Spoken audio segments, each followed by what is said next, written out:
Assalamualaikum warahmatullahi wabarakatuh. Atamasya ila Baghdad wala tansa ihmilu ar-ribat idza kuntum ummat Muhammad. Ajibus salami bin nasyad. Assalamualaikum warahmatullahi wabarakatuh. Alhamdulillahi rabbil alamin. Wassalatu wassalamu ala sayyidina Muhammadin wa ala alihi wa sahbihi ajma'in. Ashhadu an la ilaha illallah wahdahu la syarikalah wa ashhadu anna sayyidana Muhammadan abduhu wa rasuluh la nabiyya ba'dah amma ba'du. Dewan Hakim yang bijaksana, hadirin yang berbahagia, yang kami banggakan. Manusia takdirkan menjadi makhluk sosial yang tak bisa bertahan hidup sendiri. Dengan berkomunikasi, mereka menyampaikan aspirasi, membahas kontradiksi, hingga menjadikan sesuatu yang harmoni. Dengan komunikasi, kita bisa hadir di tempat ini. Namun, tanpa komunikasi, bisa jadi hadirin semua akan lari. Hal ini senada dengan pendapat salah seorang pakar komunikasi dunia, Jeff Zaleski. Ia mengatakan, dewasa ini perkembangan dunia informasi dan komunikasi telah mencapai tahap yang mencengangkan. Konsekuensinya, satu sisi melahirkan nilai-nilai yang positif dan mampu mengangkat taraf hidup manusia. Namun di sisi lain, perkembangan informasi baik melalui media cetak dan elektronika, jika tidak dibingkai dengan nilai-nilai agama, hanya akan melahirkan kerusakan, keresahan, bahkan kehancuran bagi manusia. Maka izinkan kami menyampaikan syarahan Quran dengan judul Etika Informasi dan Berkomunikasi dalam Pandangan Islam. Sebagai rujukan, Al-Quran Surah Al-Hujurat ayat 6 yang berbunyi, A'udzubillahi minasyaitonirrajim.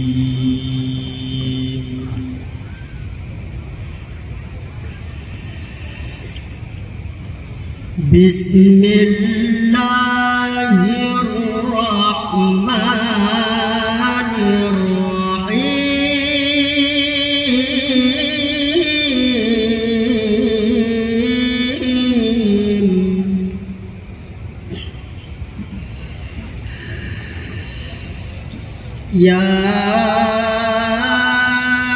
ayyuhalladzina amanu in ja'akum fasiqun binaba'in fatabayyanu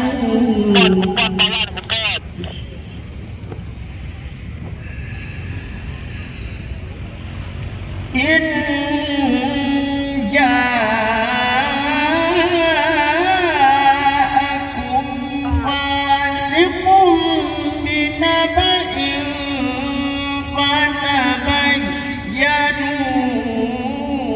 an tusibu qauman bijahalah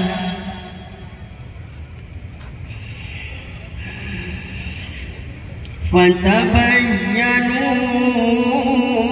an tusibu qauman bijahalatin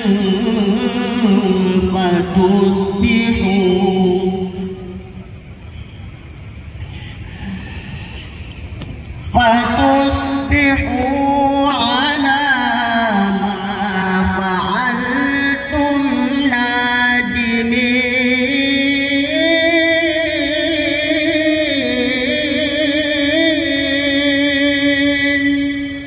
Aku berlindung kepada Allah dari godaan syaitan yang terkutuk dengan menyebut nama Allah yang Maha Pengasih, yang tak pilih kasih, Maha Penyayang, yang sayangnya tak terbilang. Hai orang-orang yang beriman, jika datang kepadamu orang fasik membawa suatu berita, maka periksalah dengan teliti agar kamu tidak menimpakan suatu musibah kepada suatu kaum tanpa mengetahui keadaannya, yang menyebabkan kamu menyesal atas perbuatanmu itu. Hadirin sebangsa dan setanah air, Profesor Dr. Muhammad Quraisyhab dalam tafsir Al-Misbah menjelaskan bahwa ayat ini merupakan salah satu ketetapan agama dalam kehidupan sosial. Kehidupan manusia dan interaksinya harus didasarkan pada hal-hal yang diketahui. Oleh karena itu, dia membutuhkan pihak lain yang jujur dan berintegritas untuk menyampaikan hal-hal yang benar. Berita yang sampai pun harus disaring. Jangan sampai seseorang melangkah dengan tidak jelas, atau dalam ayat tadi dikatakan bijahalah alias tidak tahu. Mantan Menteri Komunikasi dan Informatika Rudiantara mengatakan, setidaknya 170 juta masyarakat Indonesia memiliki minimal satu ponsel atau setidaknya ada satu SIM card. Dengan demikian, mereka bisa berbagi informasi dengan cepat tanpa terhambat waktu dan tempat. Namun hadirin, rupanya hal ini menimbulkan satu polemik yang baru. Informasi benar dan salah menjadi satu. Tersiarnya kabar bohong dalam berbagai media menjadi salah satu penyebab maraknya berita palsu atau yang biasa kita sebut hoax. Padahal dalam berkomunikasi dan menebar informasi, etika pun juga harus diprioritaskan agar tidak menimbulkan hal-hal yang tidak diinginkan. Oleh karena itu, Al-Quran menjawab dalam surah An-Nahl ayat 125 sebagai berikut. Ud'u ila sabili rabbika bil hikmati wal mau'izatil hasanah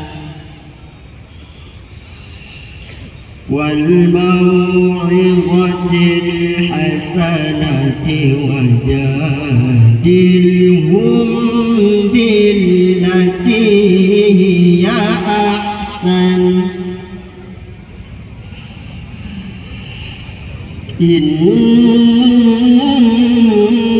rabbaka huwa a'lamu biman dhalla an sabilihi wa huwa a'lamu bil muhtadin.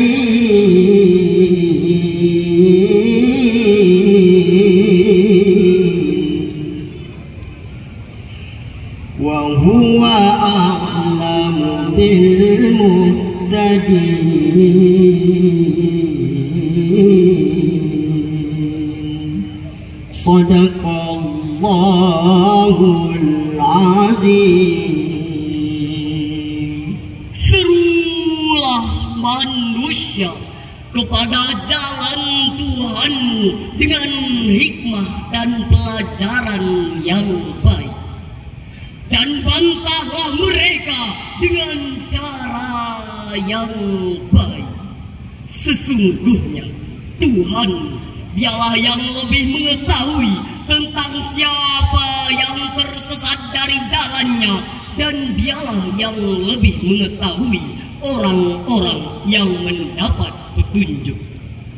Maha benar Allah dengan segala firman-Nya. Hadirin yang berbahagia, yang kami cintai, Profesor Dr. Wahbah Suhaili dalam tafsir Al-Munir halaman 267 menjelaskan bahwa ajaklah kepada jalan Tuhanmu ya Muhammad, kepada agama Allah dengan hikmah, dengan ucapan kebijaksanaan. Hal ini merupakan dalil yang bersih, yang benar dari penyerupaan yang keliru. Adapun yang disebut dengan nasihat yang baik adalah nasihat-nasihat dan pelajaran-pelajaran yang bermanfaat dan perkataan yang bercahaya. Dengan berdasarkan ayat tersebut, hadirin, layakkah seorang insan berkomunikasi tanpa kebijaksanaan dalam ucapannya? Pantaskah seorang muslim menebar informasi tanpa adanya hikmah bagi orang lain? Pantaskah seorang ustaz memaki-maki orang yang tidak sependapat dengan amaliyahnya? Jawabannya hadirin, tidak. Informasi pada era reformasi, komunikasi pada zaman teknologi, ada dampak positif juga negatif, seperti pendapat dari James Zaleski. Jika ingin terhindar dari bahaya, tetap harus berpegang pada etika. Jika tanpa ada etika di dada, siap-siap tanggung apa akibatnya. Oleh karena itu, kami menghimbau kepada seluruh konsumen informasi, saring dulu sebelum sharing, telusuri segala kebenaran informasi melalui komunikasi yang terjalin tiap lini. Hindari informasi dengan unsur penghinaan juga pencelaan sebelum musuhmu datang di kehidupan. Sebagai kesimpulan syarahan ini dapat kita pahami, yang pertama, berhati-hati dalam menerima berita. Saring dulu baru share, perhatikan kebenarannya, jangan hanya sekedar menerima dengan membabi buta. Yang kedua, Islam sangat menganjurkan kita untuk beretika dalam berkomunikasi, sehingga orang lain akan senang terhadap ucapan kita. Kami akhiri syarahan ini dengan sebuah pantun. Betapa banyak pulau di Indonesia, membentang luas layaknya samudra. Wahai kawan, berkomunikasilah dengan bijaksana. hindari informasi